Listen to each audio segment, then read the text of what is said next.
بھارت نواز تنظیمیں فتنہ الہند اور فتنہ الخوارج عوام دشمن ایجنڈا پھیلا رہے ہیں۔ ملکی سالمیت کی خلاف ورزی کا بھرپور جواب دیا جائے گا۔ دہشت گردوں کے خلاف بھرپور کارروائیاں جاری ہیں۔ فیلڈ مارشل سید عاصم منیر کا ورکشاپ کے شرکاء سے خطاب، کہا بلوچستان سے دہشت گردی کے خاتمے کے لیے تمام اقدامات کیے جا رہے ہیں۔ بلوچستان پاکستان کا فخر ہے۔ صوبے کی ترقی کے لیے عوامی مفاد پر مبنی منصوبے جاری ہیں۔ سول سوسائٹی اور نوجوان پائیدار ترقی میں کلیدی کردار ادا کریں۔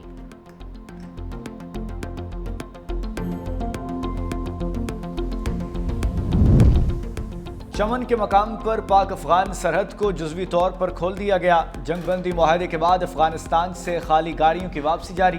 اب تک مختلف قسم کی 500 سے زائد خالی گاڑیاں پاکستان آ چکیں۔ تورخم میں پاک افغان تجارتی گزرگاہ کھولنے کی تیاریاں۔ باب دوستی 10ویں روز بھی بند۔ جنوبی وزیرستان میں انگوراڈا، شمالی وزیرستان میں غلام خان سرحد بند۔ ضلع کرم میں خرلاچی سرحد بھی 10 روز سے بند۔ سرحد کے دونوں اطراف سامان سے بھرے ہزاروں ٹرک اور کنٹینرز موجود ہیں۔ پاکستان کا ایک اعلیٰ سطح کا وفد افغانستان جائے گا۔ افغان حکام سے بارڈر امور، دو طرفہ تجارت اور دیگر اہم مسائل پر بات ہوگی۔ پنجاب سے غیر قانونی مقیم غیر ملکی باشندوں کے انخلاء کا تیسرا مرحلہ۔ 21,900 سے زائد افغانیوں سمیت غیر قانونی مقیم غیر ملکی باشندے ڈیپورٹ۔ سیز فائر کی خلاف ورزی نہ ہوئی تو جنگ بندی برقرار رہے گی۔ ٹی ٹی پی کو افغان سرزمین پر کوئی سہولت فراہم نہ کی جائے۔ افغانستان سے دراندازی نہیں ہونی چاہیے۔ وزیر دفاع خواجہ آصف کا افغان طالبان کو دو ٹوک پیغام۔ خواجہ آصف کہتے ہیں کہ سیز فائر کا کوئی دورانیہ مقرر نہیں۔ ترکی اور قطر نے بھی اس بات پر زور دیا کہ افغان سرزمین ٹی ٹی پی کی کارروائیاں بنیادی تنازع ہیں۔ وزیر دفاع کے مطابق سیز فائر اسی وقت تک قائم رہے گی جب تک طے شدہ شرائط پر عمل ہوتا رہے گا۔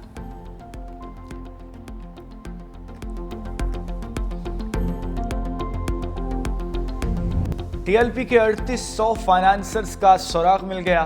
فائنانسرز میں بڑے بڑے نام شامل۔ وزیر اطلاعات عظمیٰ بخاری کی پریس کانفرنس کا تنظیم کے تمام اکاؤنٹس منجمد ہیں۔ سعد رضوی اور انس رضوی کے گرد بھی گھیرا تنگ، جلد گرفتار کیے جانے کا امکان۔ T L P headquarters کے گرد درجنوں جائیدادیں بے نامی خریدے جانے کا انکشاف ہے۔ قانون ہاتھ میں لینے والوں کے خلاف سخت کارروائی ہوگی۔ کہا کوئی قبر کہیں ٹرانسفر نہیں ہو رہی۔ مریدکے میں صرف 3 اموات ہوئیں، سینکڑوں اموات کی خبریں درست نہیں۔ کہا مذہب کے نام پر چندہ لینے والے موٹر سائیکلوں سے بڑی گاڑیوں پر پہنچ گئے ہیں۔ والدین اپنے بچوں کو ایسی جماعتوں سے بچائیں۔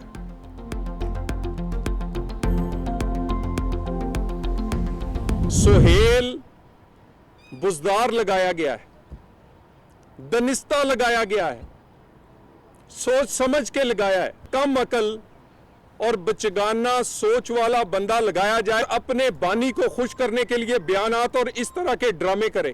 اگر آپ کو یہ بلٹ پروف پسند نہیں آئی تھی تو وزیر اعلیٰ صاحب اپنی بلٹ پروف جو بڑی مہنگی ہے وہ دے دیتے نا۔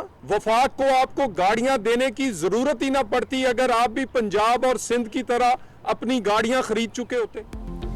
طلال چودھری نے وزیر اعلیٰ خیبر پختونخوا کو سہیل بزدار کا لقب دے دیا۔ کہا یہ بزدار سوچے سمجھے منصوبے کے تحت لگایا گیا ہے۔ وزیر اعلیٰ کو بدلنے سے دہشت گردی کے خلاف جنگ نہیں رکے گی۔ خیبر پختونخوا کو دی گئی ایک بلٹ پروف گاڑی کی قیمت 10 کروڑ روپے ہے۔ گاڑیاں واپس کرنے سے پولیس کو جو نقصان ہوگا اس کی ذمہ دار صوبائی حکومت ہوگی۔ اگر یہ گاڑیاں پسند نہیں تو وزیر اعلیٰ اپنی بلٹ پروف گاڑیاں دے دیتے۔ کے پی کے وزیر اعلیٰ نے اب تک کوئی عوامی منصوبہ پیش نہیں کیا۔ ان کا ایجنڈا کچھ اور ہے۔ گورنر راج جیسا آئینی اقدام نہیں اٹھانا چاہتے۔ وزارت داخلہ ٹی ایل پی کے معاملے پر کام کر رہی ہے۔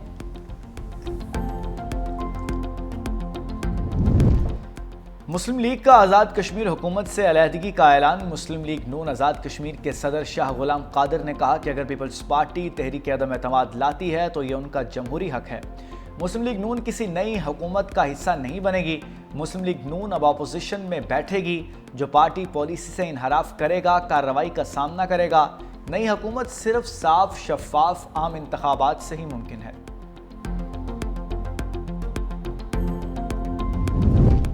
چیف الیکشن کمشنر سکندر سلطان راجہ کی زیر صدارت اجلاس۔ الیکشن کمیشن نے دسمبر میں بلدیاتی الیکشن کرانے کا شیڈیول واپس لے لیا۔ الیکشن کمیشن نے پنجاب میں بلدیاتی انتخابات کی حلقہ بندیوں کا کام روک دیا۔ الیکشن کمیشن نے پنجاب حکومت کو مزید 4 ہفتے کی مہلت دے دی۔ 4 ہفتوں کی مدت میں کوئی توسیع نہیں کی جائے گی۔ الیکشن کمیشن کے مطابق نئے قانون کے بعد پرانے ضوابط کا استعمال غیر قانونی قرار۔ لوکل گورنمنٹ ایکٹ کے بعد پرانے قانون کے تحت حلقہ بندی خلاف قانون قرار۔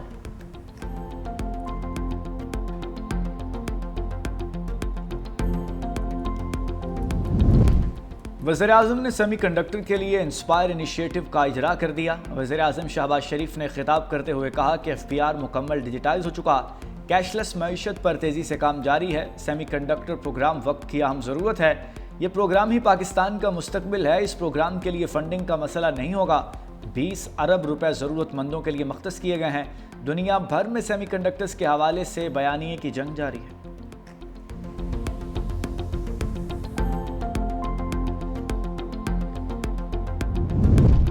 خیرپور میں مریم توپ کے علاقے میں گھریلو جھگڑے پر بیوی نے شوہر اور 4 بچوں کو قتل کر کے خودکشی کر لی۔ خاتون نے سب کو نشہ آور چیز کھلا کر فائرنگ کی۔ گھر سے خاتون اور بچوں سمیت 6 افراد کی لاشیں برآمد۔ پولیس رائے کے مطابق مرنے والا کھجور منڈی کے صدر کا بیٹا تھا۔ پولیس نے واقعے کی تحقیقات شروع کر دی۔ علاقے میں خوف و ہراس پھیل گیا۔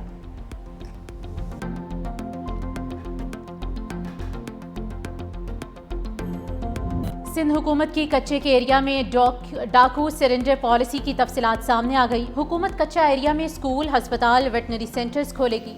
سزا مکمل ہونے، کیسز کا فیصلہ ہونے پر سرنڈر کرنے والے ڈاکوؤں کو ملازمت میں ترجیح دی جائے گی۔ سندھ حکومت کچا ایریا میں ٹیچرز بھرتی کرے گی۔ ڈاکوؤں، ان کے اہل خانہ کو فنی تربیت کے لیے معاونت فراہم کی جائے گی۔ سرنڈر کرنے والے ڈاکوؤں کا میڈیکل ہوگا، بائیو میٹرک ریکارڈ رکھا جائے گا۔ ڈاکوؤں کے پاس موجود زمین، فصلوں اور دیگر املاک کو ضائع نہیں کیا جائے گا۔ سرنڈر کرنے والے ڈاکو کے پاس شناختی کارڈ نہ ہوا تو بنوانے میں مدد کی جائے گی۔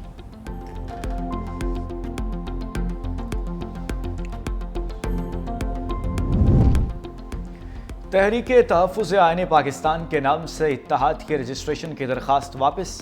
تینوں درخواست گزاروں کا درخواست سے لا تعلقی کا اظہار۔ بلوچستان کے رکن شاہ محمد جتوئی کی سربراہی میں ECP کے 3 رکنی بینچ نے معاملے کی سماعت کی۔ پاکستان فلاحی تحریک کے چیئرمین فضل الرحمان خان نے کہا کہ ایک نوٹس کے ذریعے مطلع کیا گیا کہ ہم نے درخواست دائر کی ہے، کہا اتحاد کی رجسٹریشن کے لیے کوئی درخواست نہیں دی۔ سپریم کورٹ میں 26ویں آئینی ترمیم کے خلاف درخواستوں پر سماعت۔ وکیل شبر رضوی نے دلائل دیتے ہوئے کہا کہ بینچ کو اختیارات ملنے سے سپریم کورٹ کے اختیارات کم نہیں ہوئے۔ آپ کے پاس 2 عہدے ہیں، آپ سپریم کورٹ بھی ہیں اور آئینی بینچ بھی۔ کنفیوژن یہ ہے کہ عدالت کی جگہ بینچ کا نام ڈال دیا گیا ہے۔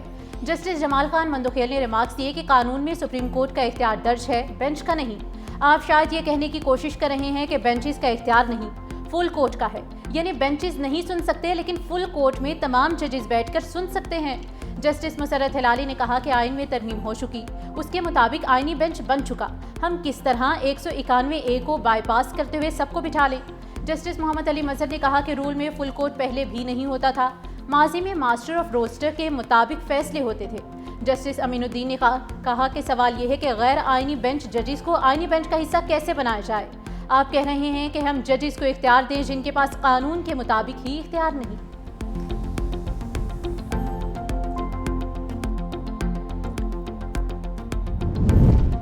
جسٹس منصور اور جسٹس منیب اختر کا سپریم جوڈیشل کونسل کو خط۔ 2 سینئر ججز نے کوڈ آف کنڈکٹ میں ترامیم پر اعتراضات اٹھا دیے۔ خط 17 اکتوبر کو ججز کوڈ آف کنڈکٹ میں مجوزہ ترامیم کے تناظر میں جوڈیشل کونسل کو لکھا گیا تھا۔ خط میں کہا گیا کہ ججز کوڈ آف کنڈکٹ کا معاملہ خالصتاً سپریم جوڈیشل کونسل کے ادارہ اختیار میں آتا ہے۔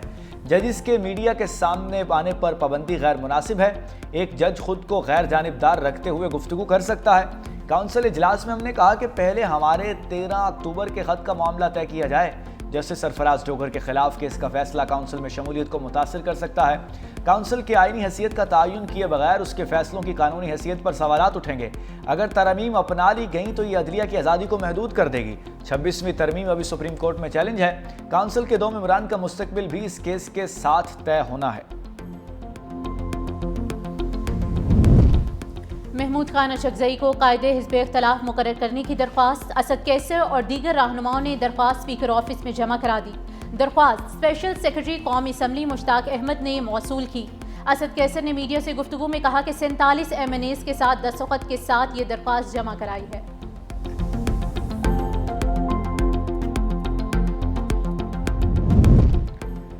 سینٹ میں قائد حزب اختلاف کی خالی نشست کے لیے انتخاب۔ الیکشن کمیشن خیبر پختونخوا نے امیدواروں کی فہرست جاری کر دی۔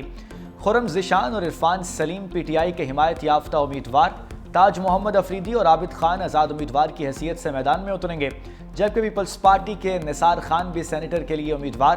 پولنگ 30 اکتوبر کو ہوگی۔ نشست پی ٹی آئی کے شبلی فراز کی نااہلی کے باعث خالی ہوئی۔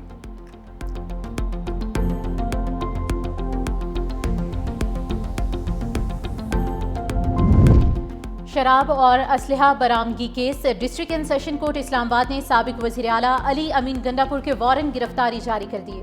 علی امین گنڈا پور کی مسلسل غیر حاضری کے باعث عدالت نے وارنٹ گرفتاری جاری کیے۔ آئندہ سماعت 28 اکتوبر کو ہوگی۔ سابق وزیر اعلیٰ کے خلاف تھانہ بہارہ کہو میں مقدمہ درج ہے۔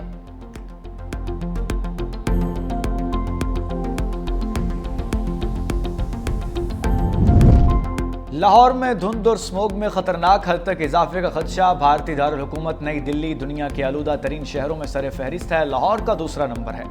موٹر سائیکل سواروں کے لیے ماسک لازمی قرار دے دیا گیا۔ آلودگی کے خاتمے کے لیے مختلف شہروں میں پانی کا چھڑکاؤ۔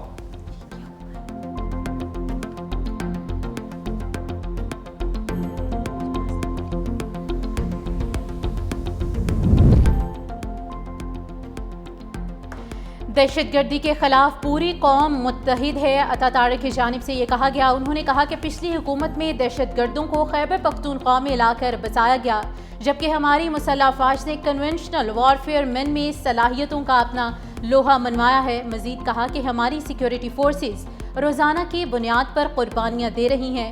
عطا طارق کی جانب سے مزید کہا گیا کہ مسلح افواج نے بنیان و مرصوص میں خود کو منوایا۔ کراچی میں لولا لنگڑا بلدیاتی نظام لایا گیا۔ جماعت اسلامی نے سودا کر کے بلدیاتی نظام مسلط کیا۔ سندھ اسمبلی میں اپوزیشن لیڈر علی خورشیدی کی نیوز کانفرنس۔ کہا کراچی کے 9 ٹاؤنز جماعت اسلامی کے پاس ہیں، جہاں سڑکوں کی حالت غزہ سے زیادہ ابتر ہے۔ جماعت اسلامی فرسٹریشن کا شکار ہے۔ غزہ میں امن ہوا تو ان کے چندے رک گئے۔